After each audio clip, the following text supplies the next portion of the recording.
Bonjour à tous, toutes et tous. N'oublions pas les hommes. Merci d'être venus pour cette première édition des rendez-vous mensuels où vous pouvez poser vos questions et vous allez avoir des réponses concrètes à vos questions par rapport à nos experts qui sont là, experts en santé et experts en service. On va d'abord accueillir Jenny qui va nous présenter son entreprise et ce qu'elle fait.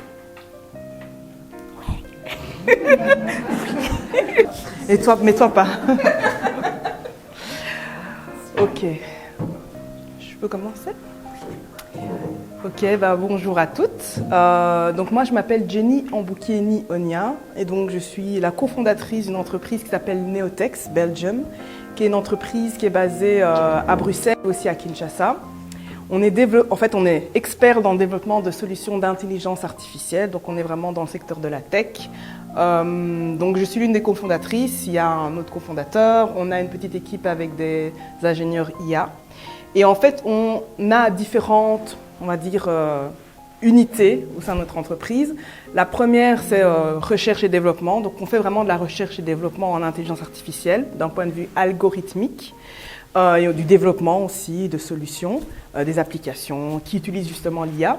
Puis on a aussi un bloc capacity building, donc vraiment tout ce qui est renforcement de capacité. Donc on va en entreprise, on donne des formations, on aide tout simplement à avoir plus de compétences en IA.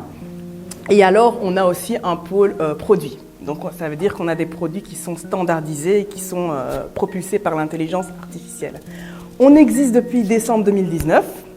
Voilà, depuis décembre 2019 à Bruxelles, en Belgique, et depuis 2021 à Kinshasa, en République démocratique du Congo. Alors, d'un point de vue produit, qu'est-ce qu'on fait? On est dans le secteur de l'agriculture et on est dans le secteur du cosmétique. Alors, dans le secteur de l'agriculture, qu'est-ce qu'on fait? On a créé une application web qui est propulsée par l'intelligence artificielle et qui fait de la reconnaissance faciale sur animaux. Donc de la biométrie sur animaux. Donc de la même façon qu'on reconnaît un humain, on a poussé notre recherche un peu loin et on a trouvé en fait qu'il est possible de reconnaître des animaux juste au travers de leur, on va dire, identité biométrique. Et notre première technologie, en fait, elle travaille que sur les vaches. Et en fait, qu'est-ce qu'on fait? Pourquoi est-ce qu'on le fait? C'est ça, parce que oui, reconnaître une vache, c'est bien, mais pourquoi? En fait, c'est parce qu'on veut en fait lutter, en fait, on veut inclure financièrement plus d'éleveurs dans le secteur financier en Afrique. Et en fait, au Kenya, c'est vraiment particulier au Kenya, mais c'est on voit que ça commence à émerger dans d'autres pays.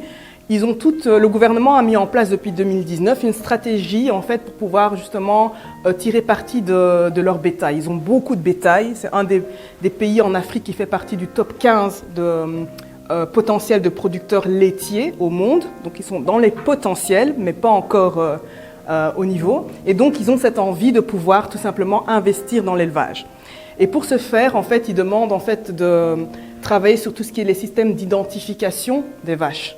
Alors on sait qu'il y a plein de systèmes d'identification qui existent, comme un tatouage ou par exemple ce qu'on voit un peu sur les ear tags sur les oreilles des vaches, mais ce sont encore que des numéros. C'est pas lié à l'identité de la vache.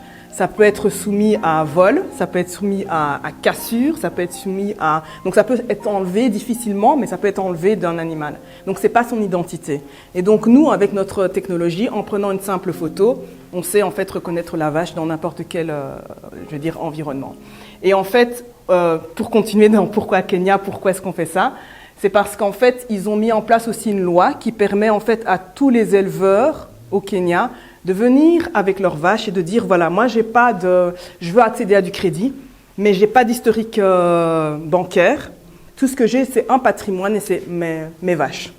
Est-ce que je peux accéder à du crédit pour pouvoir réinvestir dans mon activité?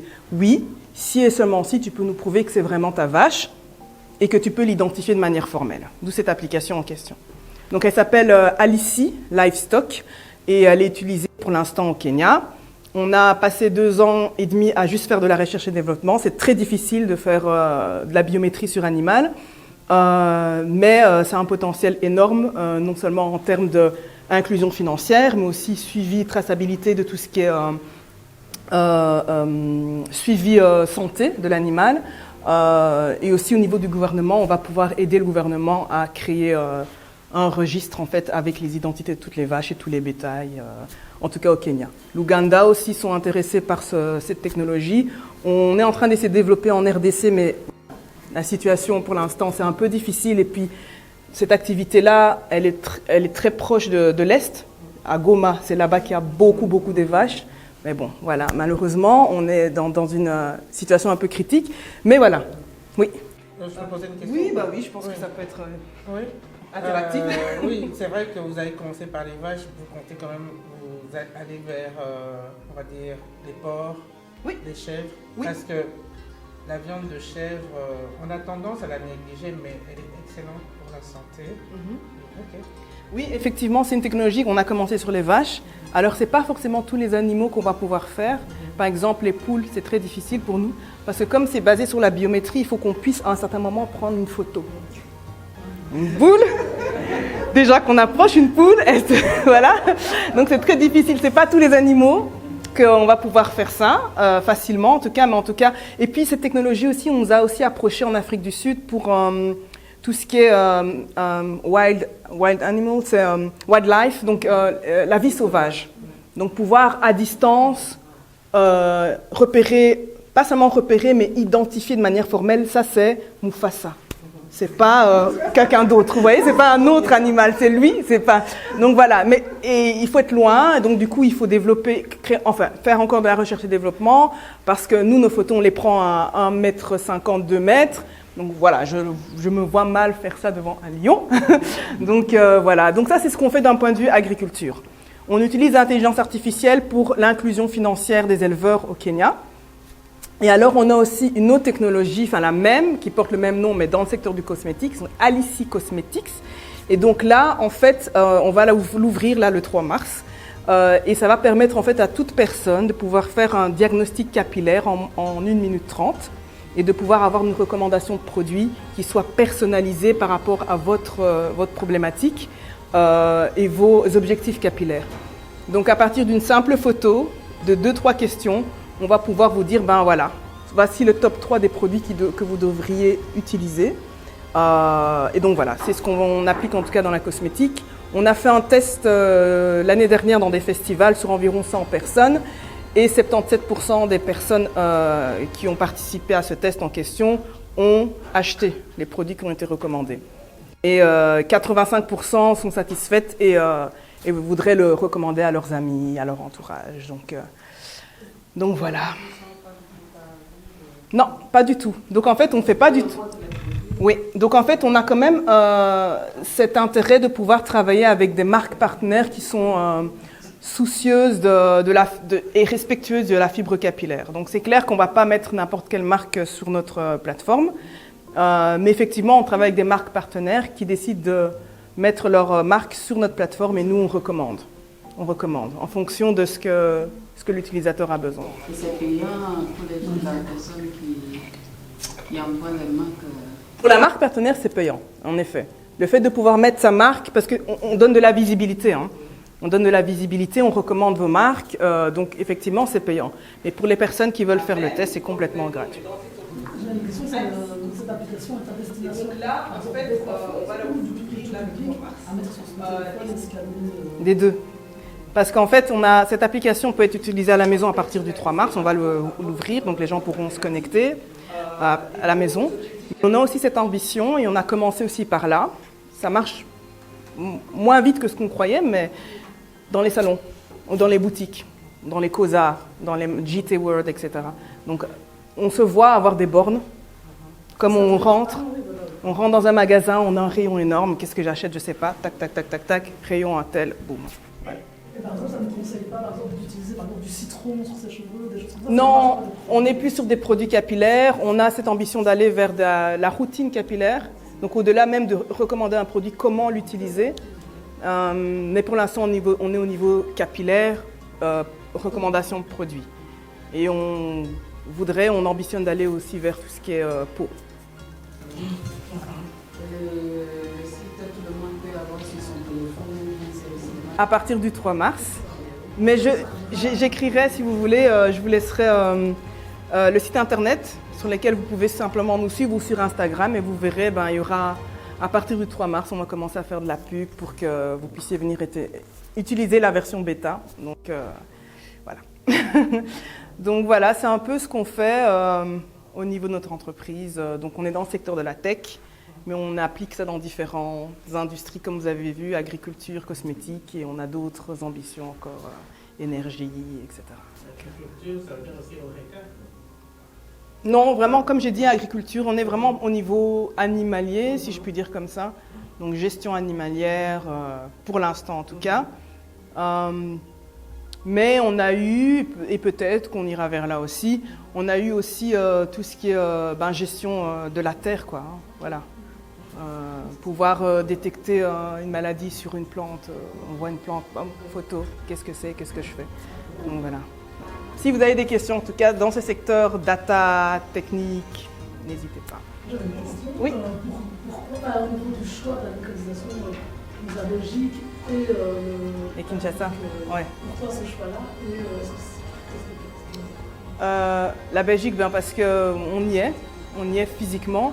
Et la RDC, je crois que c'est le cœur. Maintenant, comme j'ai dit, on opère au Kenya parce qu'il y a des opportunités. Allez, le marché est plus approprié, même d'un point de vue technologique, ils sont un peu plus avancés dans le sens, ils adoptent plus facilement la technologie que dans d'autres pays, que par exemple la RDC. Il y a tout cet aspect contexte légal qui pousse aussi ce genre d'application.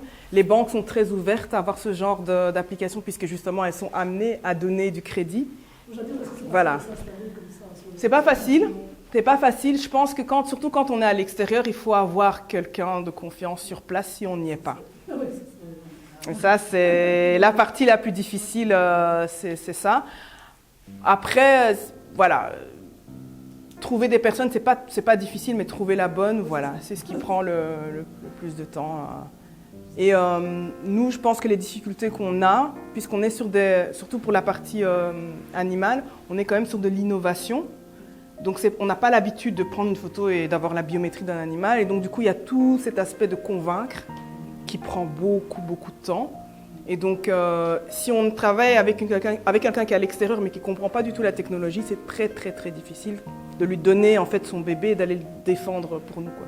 Donc, je dis que ça, c'est la partie la plus difficile, quoi. Donc, voilà, c'est un peu les challenges. C'est encore le nom de votre entreprise? Neotex, N-E-O-T-E-X. Neotex, N-E-O-T-E-X. X. Et si vous tapez .ai, donc juste après ça .ai, vous tombez sur notre site internet. Non, j'ai pas. C'est ça le problème. Moi, je ne suis pas préparée. Mauvais élève. Mais non, mais j'ai des QR codes que je peux peut-être montrer pour vous scanner et puis vous allez vous. Voilà. J'ai mon QR code. Voilà, ça c'est le site. Non, oui, avec J. Et donc il y a. Si vous descendez, un peu, vous allez voir ma tête à un moment donné. Non, on n'a plus des cartes maintenant, c'est les QR codes. Ah oui, c'est les QR codes. Tout le monde n'est pas. Voilà, c'est moi, et donc si vous cliquez sur mon, vous allez tomber sur mon profil, quoi. Alors, c'est. Oui, bien sûr, bien sûr. Alors, ça veut dire que c'est beaucoup plus intéressant pour les entreprises d'utiliser vos services plutôt que pour les privés. Ah oui, on est dans du B2B, donc on est vraiment dans nos clients sont des entreprises. Ce ne sont pas des consommateurs directement comme ça. Voilà, nos partenaires, par exemple pour cosmétiques, ce sont des marques qui nous payent pour pouvoir avoir leurs produits qui sont recommandés.